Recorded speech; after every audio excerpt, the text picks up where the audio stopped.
मुअज़्ज़ज़ व मुकर्रम सदर इजलास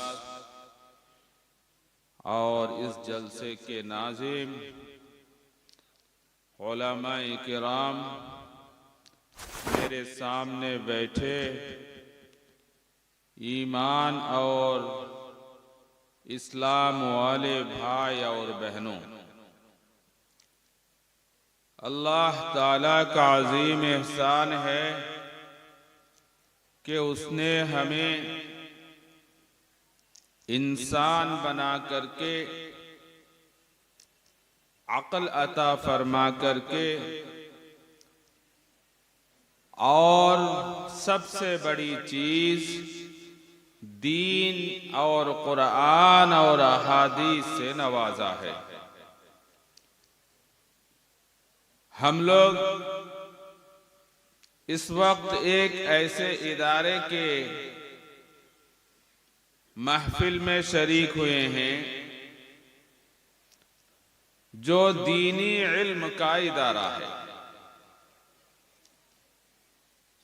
दीनी इल्म की जरूरत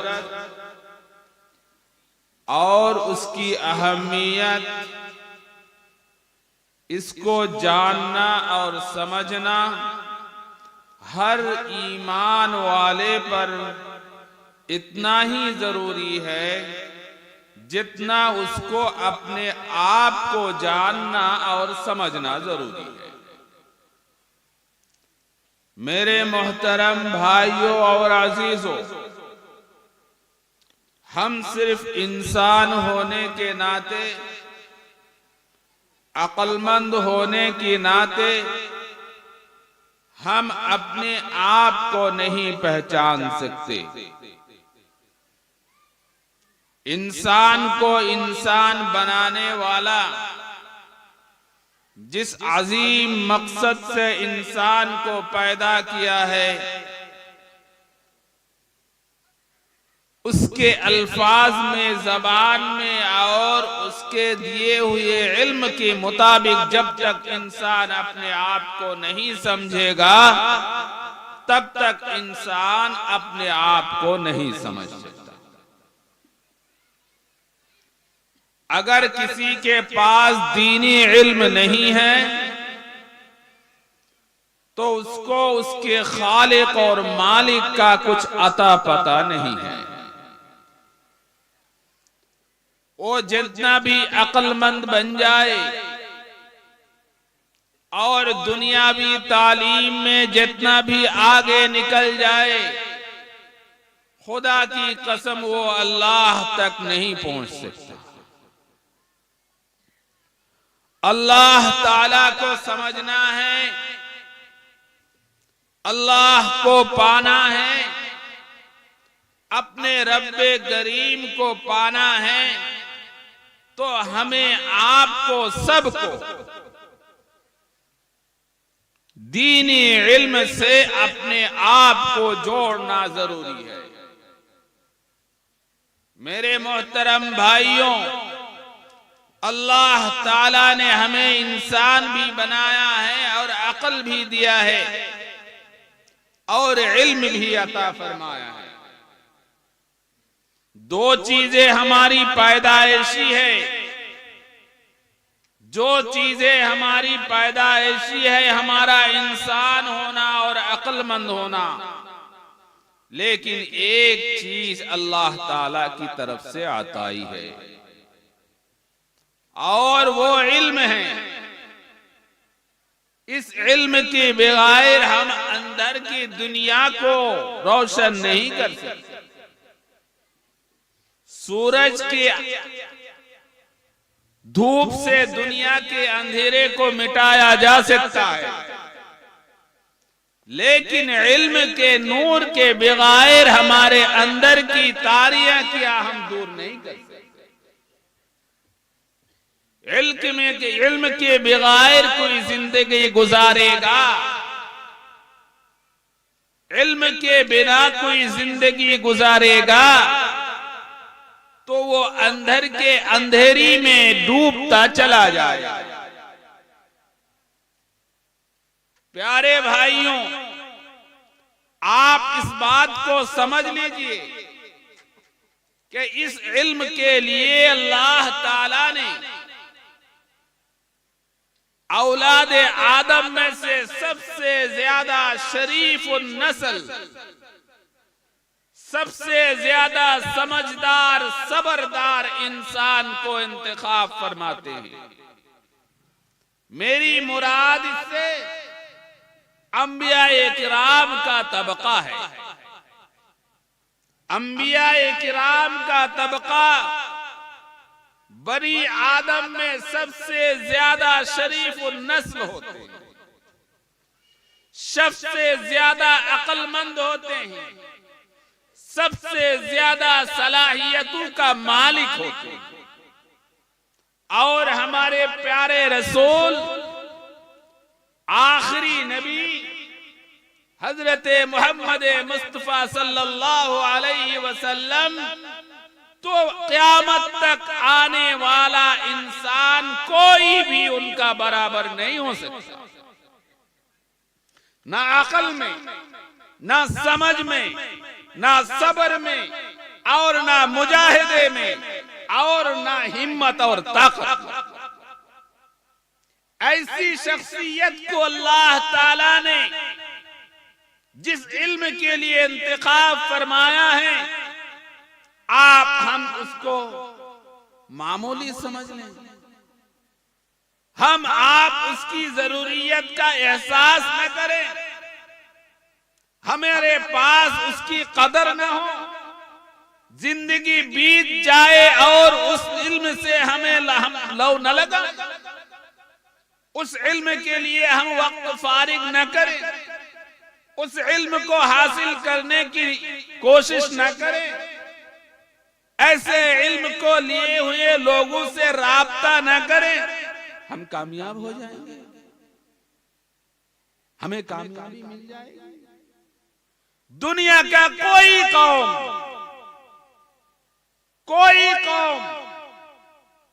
कामयाब से उस वक्त तक हमकिरार नहीं हुआ जब तक उसने अपने आप के खालिक और मालिक को न पहचाना। मेरे मोहतरम भाइयों, हमारी निगाहें सिर्फ पेट तक न पहुंचे, हमारी निगाहें दूर तक पहुंचनी चाहिए। मेरे मोहतरम भाइयों, दुनिया के अंदर ही अगर हमारा इल्म महदूद हो गया तो ये आधा इल्म है। इसके जरिए से हम अबदी कामयाबी हासिल नहीं कर सकते। हम दुनिया को भी ठीक ठाक नहीं चला सकते। हम जालिम और मजलूम के दरमियान फर्क नहीं कर सकते। हम जालिम को नहीं रोक सकते। हम मजलूम की मदद नहीं कर सकते जब तक हमारे पास दीन इल्म की ताकत नहीं होगी। आप दुनिया को देख लीजिए, आज की दुनिया को देख लीजिए कि यहाँ पर सच्चाई और बुराई में कितना फर्क रह गया।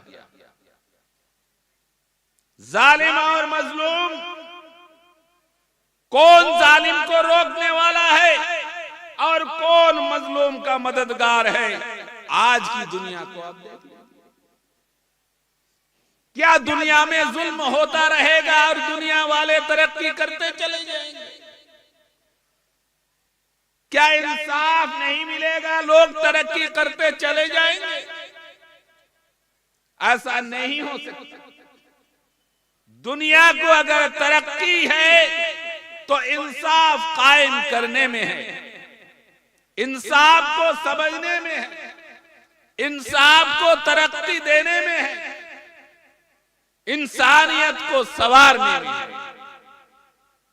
मेरे मोहतरम भाइयों, जहां पर हक तलफी होगी, जहां पर हक तलफी होगी वहां पर इंसानियत नहीं, जहां पर हक तलफी होगी वहां पर तरक्की भी नहीं। मेरे मोहतरम, इस दीन इल्म को अल्लाह ताला ने हर ईमान वाले के लिए फर्ज करार दिया है, सिर्फ बच्चों के लिए नहीं। ये हम दुनियादारों की तरह चलते हैं कि बच्चों के लिए तालीम, बच्चों के लिए तालीम। यकीनन बच्चों के लिए फारिग वक्त है, वो 24 घंटा अपने आप को दीन इल्म हासिल करने के लिए या तालीम हासिल करने के लिए वक्फ कर सकता है। लेकिन अगर बच्चों को इल्म की जरूरत है, क्या बड़ों को इल्म की जरूरत नहीं है? बड़े इल्म के बगैर चले जाएंगे, कामयाब हो जाएंगे और हमारे बच्चे नाकाम हो जाएंगे। आप चले जाइए, आप सल्लल्लाहु अलैहि वसल्लम के जमाने में, आप सल्लल्लाहु अलैहि वसल्लम से जिन्होंने इल्म हासिल किया वो कौन थे? वो बड़े थे या छोटे थे? वो सिर्फ बड़े छोटे नहीं थे। अल्लाह ताला ने उनको ईमान अता फरमाया तो तमाम दुनियावी काम के साथ साथ उन्होंने इल्म को भी हासिल किया। दीनी इल्म को अपने आप को आपसे लगाया, अपने सीने से लगाया। और हम गुजर चले जाते हैं, कदर नहीं करते। हफ्ता गुजर गया, महीना गुजर गया, साल गुजर गया, जिंदगी गुजर गई, किसी आलिम के पास, तकवा तहारत वाले के पास बैठने को फुर्सत नहीं मिला। जिंदगी बन जाएगी, जिंदगी बन जाएगी। आप इस तरह जिंदगी गुजार लिए तो क्या सोच रहे हैं कि हमारे औलाद सही जिंदगी गुजारेंगे? हमारे औलाद हमारी हुकूक अदा करेंगे? हमने हुकूक का परवाह नहीं किया, हमने वालिदैन के हुकूक अदा नहीं की और औलाद से मांगते रहे कि हमारा हक अदा करो, ऐसा हो जाए। हमने माँ बहनों की हुकूक अदा नहीं की और अपने औलाद से मांगते रहे कि माँ बहन की हुकूक अदा करो। क्या ऐसा हम उम्मीद रख सकते हैं? प्यारे भाइयों, इल्म को जिंदगी से लगाना है, गला लगाना है। यही इस इदारे का पैगाम है जिस इदारे के इल्जाफ में हम आप शरीक हैं। हुकूक को समझना है और उसकी अदायगी पर अपने आप को तैयार करना है। सिर्फ जानना यहां काफी नहीं है, सिर्फ जान लेना काफी नहीं है, उस पर अमल करना भी जरूरी है। हम चाहे कोई डॉक्टर हो, कोई इंजीनियर हो, कोई बड़ा सियासतदान हो, नबी करीम सल्लल्लाहु अलैहि वसल्लम ने फरमाया तलबुल इल्म फरीदतुन अला कुल्ली मुस्लिम, इल्म हासिल करना हर मुसलमान पर जो अपने आप को मुसलमान कहता है, जो अपने आप को ईमानदार कहता है, जो प्यारे रसूल सल्लल्लाहु अलैहि वसल्लम पर ईमान रखता है। नबी अकरम सल्लल्लाहु अलैहि वसल्लम फरमाते हैं कि तुम्हारे लिए इल्म का सीखना, उस पर अमल करना ये फर्ज है। अल्लाह ताला ने 30 पारा कुरान करीम का नाजिल फरमाया और अहादीस का एक जखीरा हमारे सामने मौजूद है जिसमें यह बताया गया है कि अल्लाह ताला के हुकूक तुम्हारे ऊपर क्या है, तुम्हारे वालिदैन का हुकूक तुम्हारे ऊपर क्या है, तुम्हारे बहनों का हुकूक तुम्हारे ऊपर क्या है, तुम्हारे औलाद का हुकूक तुम्हारे ऊपर क्या है। जब तक हम इन चीजों को नहीं समझ लेंगे, जब तक अपने आप को इस पर अमल करने के लिए तरबियत नहीं ले लेंगे, तब तक हम तरक्की से हमकिनार नहीं हो सकते, तब तक हम कामयाबी हासिल नहीं हो सकते।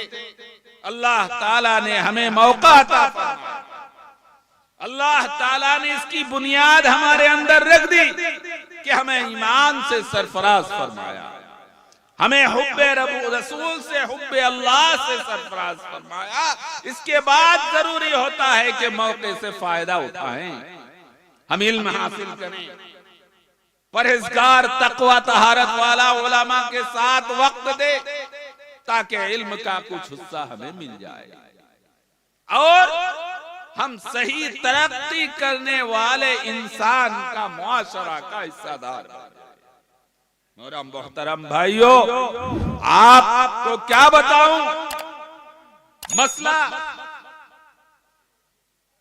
गज़ा पट्टी का एक मिसाल के तौर दुनिया जानती है, पूरी तमाम दुनिया को ये यकीनी इल्म है कि फिलिस्तीन और गज़ा के बाशिंदे आज दर दर भटक रहे हैं।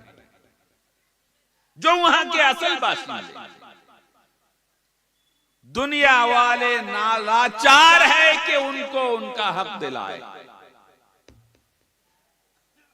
उनको मारा जा रहा है, पीटा जा रहा है, भगाया जा रहा है, सब कुछ हो रहा है हमारे सामने। कौन कर रहे हैं?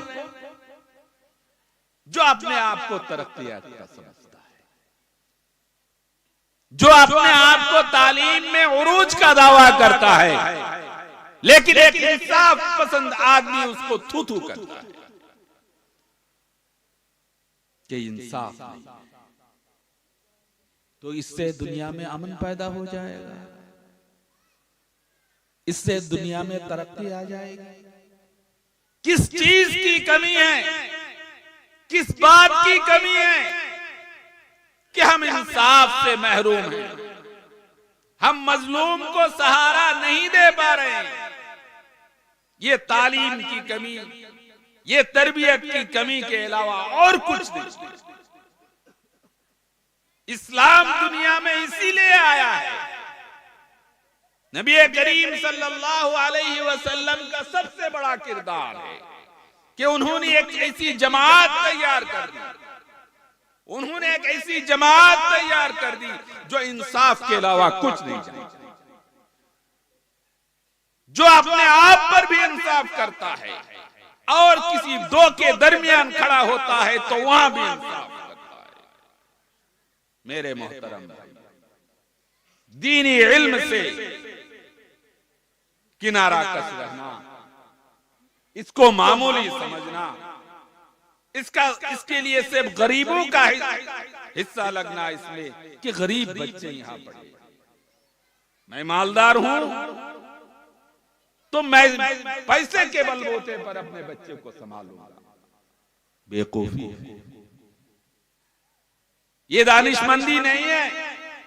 आपके पास अगर इल्म है, आपके पास अगर पैसा है, आपके पास अगर वसाइल है, तो उसको दीनी तालीम भी ठोस दिलाइए और दुनियावी तालीम में भी आला तालीम दीजिए। यह है अक्लमंदी, यह है अक्लमंदी। जो कीमती चीज थी उसको गरीबों के लिए दे दिया, जो असल ताकत थी उसको गरीबों के लिए छोड़ दिया और अपने आप को दुनिया के लिए, चंद दिन के दुनिया के लिए ले लिया। यह अक्लमंदी है,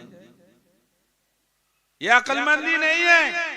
मेरे भाइयों, आपके पास अगर अल्लाह ताला ने वसाइल का फरावानी दिया है, मुहैया किया है, तो हिम्मत कीजिए। दुनियावी आले तालीम के साथ बेहतरीन दीनी तालीम को अपनाइए, अपने लिए भी और अपना औलाद के लिए भी। पैसे बर्बाद नहीं जाएंगे, पैसे बेकार नहीं जाएंगे। हमें दोनों इल्म को लेना है और दीनी इल्म को ठोस लेना है, दुनियावी इल्म को भी ठोस लेना है। हमारे नबी करीम सल्लल्लाहु अलैहि वसल्लम ने कभी भी दीनी दुनियावी तालीम से किसको नहीं रोका, कारोबार से किसी को नहीं रोका।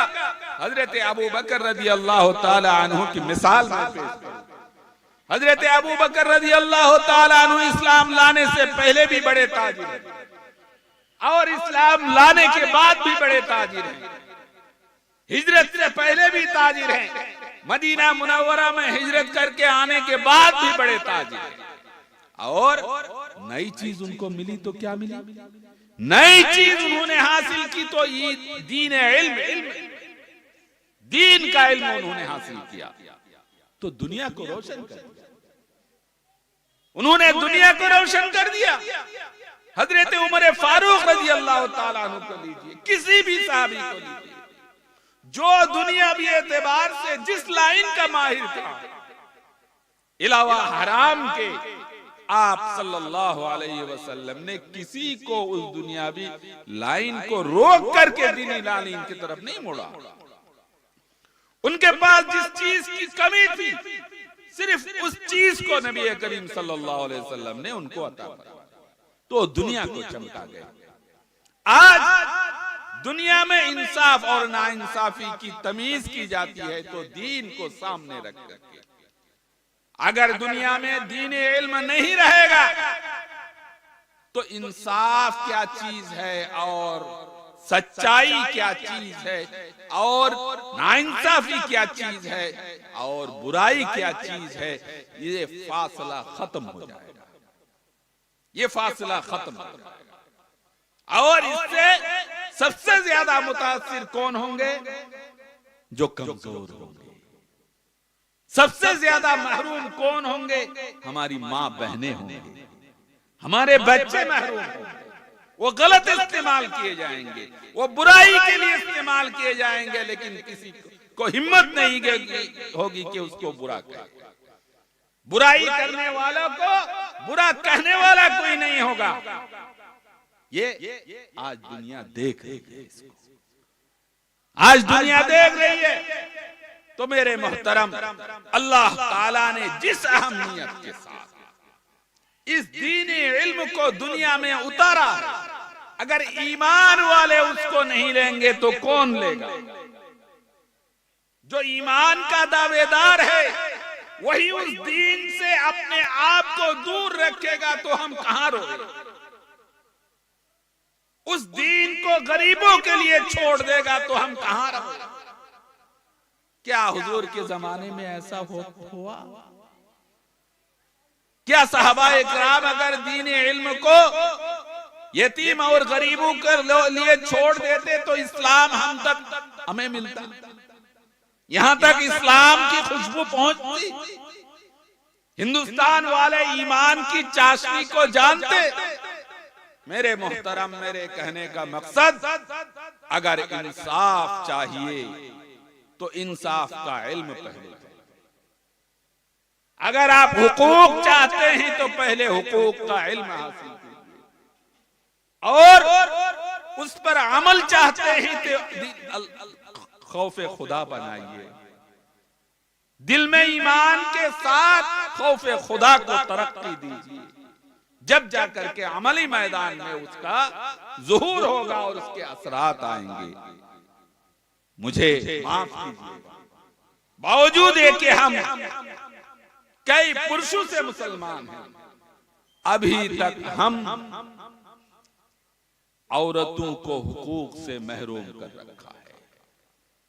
100% तो नहीं कहूंगा, लेकिन बहुत एहतियात के साथ अगर कहूं मैं तो 70 से 80% हमारी माँ बहनें वो हुकूक से महरूम हैं। उनको मीरास में बढ़ चढ़ करके हिस्सा देने वाला कोई मर्द, कोई भाई नहीं है। खुद वालिदैन तैयार नहीं होते कि मेरे लड़कियों को वो हक मिले, वो इंसाफ मिले, वो मीरास मिले, इस्लाम ने जो उनके लिए तय किया है। मेरे मोहतरम भाइयों, इसराफ को इस्लाम ने हराम करार दिया है और हम इसराफ में लगे चले जा रहे हैं, कोई रोकथाम उससे नहीं है, कोई नफरत भी नहीं है हमारे मुआशरे में। हम इसराफ करते चले जाएंगे और हलाल कमाई से जिंदगी चला लेंगे। क्या ऐसा हो सकता है? ऐसा नहीं हो सकता। आप इसराफ की आदी बन जाएंगे तो नतीजा ये निकलेगा कि हमारे औलाद को हराम कमाई के लिए आगे बढ़ना पड़ेगा।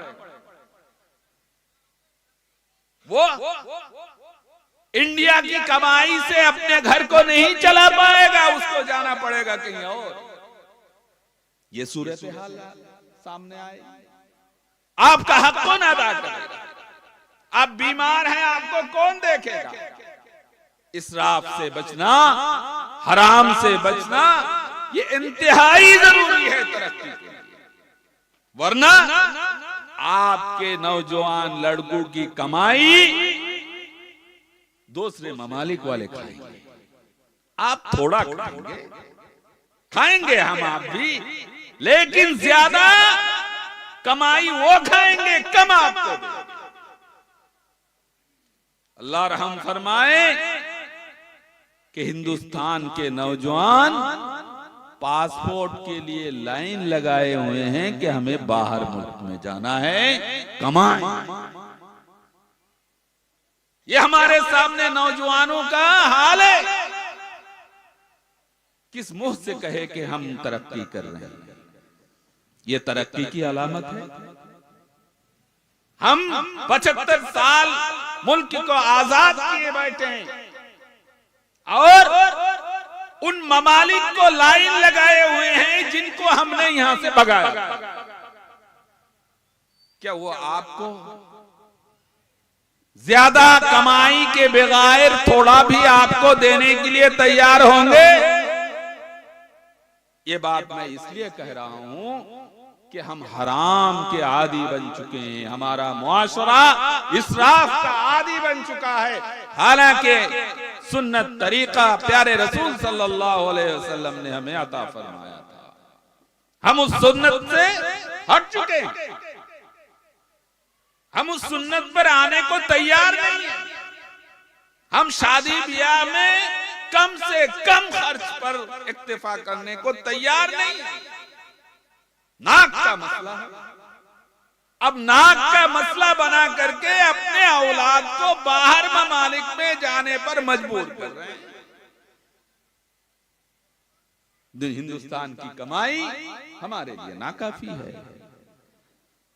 तो मैं ये कह रहा था कि हम दीनी इल्म से जितना हटेंगे, जितना इससे हम लापरवाही बरतेंगे, उतना ही हम गड्ढे में गिरते चले जाएंगे। हमें बचाने वाला कोई नहीं रहेगा, कोई हमें उठा नहीं सकता। अगर तरक्की चाहिए तो शरीयत के ऊपर आना पड़ेगा, शरीयत के ऊपर आना पड़ेगा, ये तय है और यकीनी है।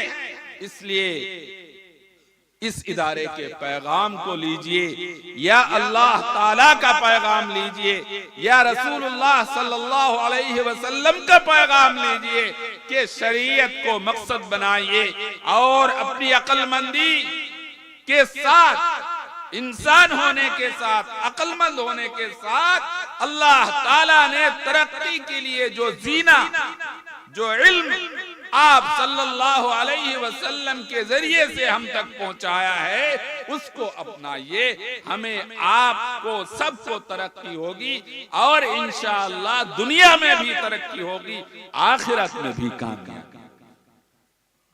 अल्लाह ताला हमें, आपको, हमको, सबको तरक्की से नवाजे और गुमराही से बचाएं, तारीकी से बचाएं। अल्लाह ताला तनज़्ज़ुली से बचाए, दुनिया आखिरत में हमें कामयाबी के साथ सरफराज फरमाए। मैं आपके पड़ोसी सूबे का एक आदमी हूँ, अब्दुस्सलाम। आया था जमीयत उलमा हिंद का एक प्रोग्राम था, मुंतजिमा की मीटिंग थी आपके उड़ीसा का, जो बहुत ही माशाअल्लाह अच्छे अंदाज में उसको मुकम्मल किया गया और बड़ी खुशी हुई कि माशाअल्लाह उड़ीसा के हमारे मुसलमान भाई, उनके लिए सोचने वाले उलमा का तबका तैयार है और उनके दुनियावी तरक्की के लिए भी और उनकी दीनी तरक्की के लिए भी, दुनियावी तरक्की के लिए जो तजावीज और जो फैसले हुकूमत तक पहुंचाने की जरूरत है, वो तजावीज भी आए आज की मजलिस में, और अपनी दीनी तरक्की के लिए भी ये सारी चीजें अल्हम्दुलिल्लाह आई है। बात ये आई कि हमें नौकरी में रिजर्वेशन चाहिए, और ये भी आई है कि अभी स्कूल में हमारे बच्चे बच्चियों के लिए जो यूनिफॉर्म की बात आई है कि सबको हफ्ते में 2 दिन या 1 दिन लाजमी तौर पर बूट शर्ट पहन करके जाना पड़ेगा। लड़कियों के लिए भी ये मुसलमानों को और जमीयत उलमा हिंद को मंजूर नहीं है। जैसे हमारी बच्चियां अपने अपने लिबास में जाती थी स्कूल में, कॉलेजों में, उसी ड्रेस में जाएगी। हम हमारे लिए ये कानून बना करके शर्ट पहनकर जाने पर मजबूर करके हमारे बच्चियों को तालीम से महरूम ना कर दिया जाए।